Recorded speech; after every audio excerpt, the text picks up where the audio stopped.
know what Regenopause 1 is. But once you go through menopause, instead of feeling you're declining, you actually realize that it's the time on earth when you're free to give full birth to that essential self and its expression in the world. Yes. And if you catch hold of that, as a you know, like it says, the through line, as the flame of expectation, as the soul of evolution, as the driving life force of creation itself, if you catch hold that that essence is yourself, that has not probably had a chance in time to fully and totally express itself. And if you happen to say yes to what that expression feels like, even if you don't know what it is, because usually you don't. The reason is that that type of self and vocation and expression that's in us does not have a name, does not have a label, and usually has no pain. And I realized, you know, that one time when I got sick and I asked for a word for the feeling I had of this vitality, the word I got was Regenopause. But that was when I was only early 70s. So when I start to approach 80 and feel an increasing vitality, I mean, not that my body isn't aging, it is, but it doesn't seem to have anything to do with that.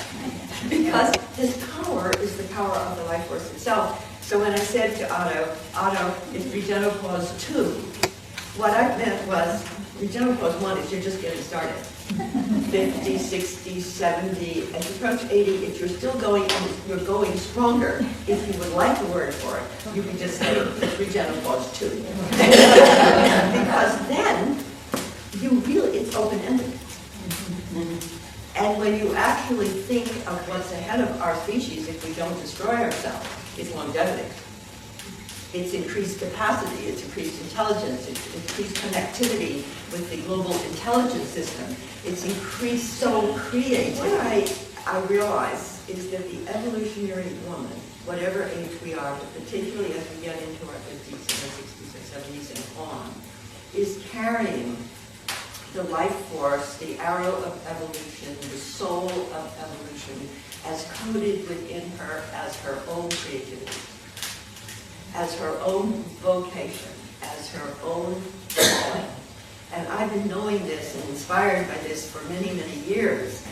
But I began to coin another phrase for this, like you mentioned.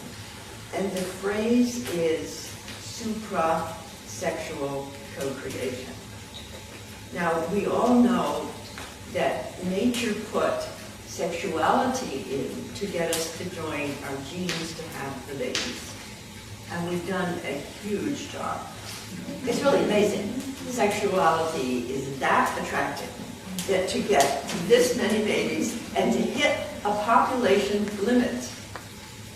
Starting in the 60s, we noticed it, 70s, 80s. If we were to double a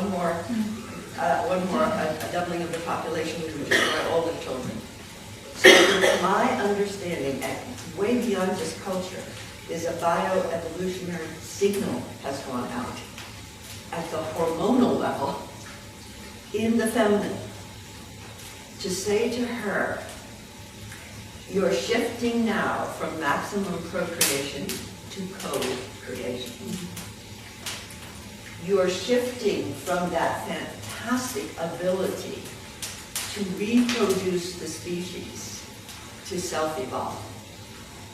And that this is a drive as powerful as sex. Now that's really an insight. Because if the drive for joining your genius is as strong as joining your genes was, can you imagine the renaissance of creativity that the world is about to experience?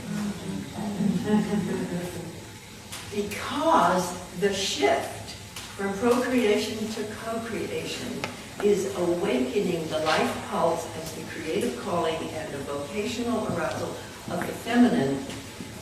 I believe before it has truly awakened in the men. And I think it may be because the woman's body-mind is capable of being pregnant and giving birth and experiencing unconditional love of the unknown child. She doesn't love it because it's going to Harvard. She doesn't love it because it's going to be a lawyer. She loves it.